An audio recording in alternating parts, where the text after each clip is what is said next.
Well, they were scattered out, and the coal camps were, not all of them, but most of them were right near the coal mine.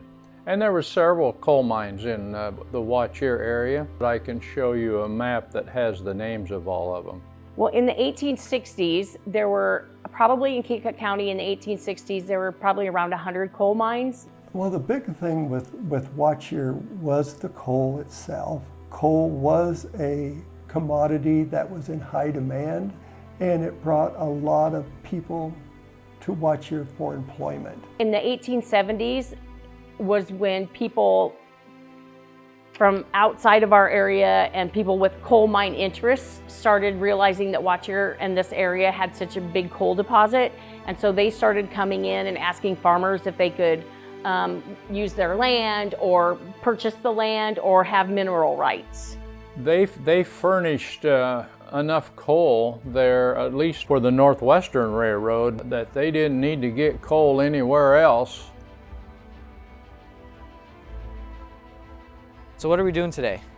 Well, we're going to go down back behind on my shale pile ruins, and we'll just take a look at the past, see where the railroad tracks went, where a lot of mining was done for clay and coal, and just kind of talk history.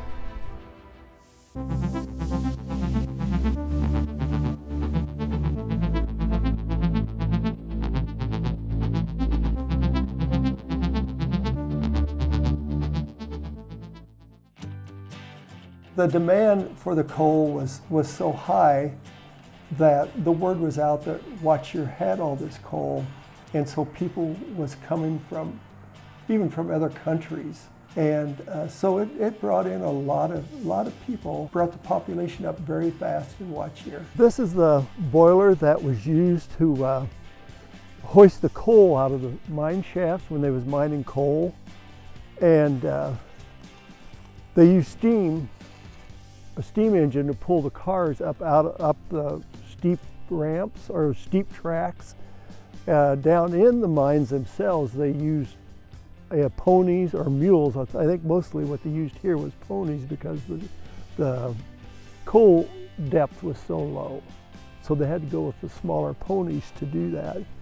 And then this is actually one of the tracks that came out of it. This is the like railroad track, but this is the small ones that they use for the coal cars down in the coal mine itself. This, where we're standing right here, is in between two actual strip mines. Both of these mines were stripped for the clay, for the pottery back here. Clay is below the coal, and it could be anywhere from just a few feet to several yards feet, the clay itself. This is probably my tallest shale pile or slate pile that I've got. This would have been all stripped out of this mine right down here where they mine for clay. It's by far my most fun one to do hill climbing with my side-by-side, so just love this. This is, when I was a kid, we used to play King of the Mountain on top of this hill. Back when I was growing up, we used to come down here and play on these hills, and there was no trees to speak of at all. When you looked at the hills, you could see now a lot of growth going on, but it's just amazing how nature just takes over, even when nothing else grew at the time. All this black stuff is the slate, and that's on top of the coal. And when they was mining coal, this is more of a solid form, and the slate is what they had to be really careful with when they was mining, because the slate would break off and miners got killed or seriously injured from the slate falling. So as they're taking the coal out, they got to continually shore up the roof.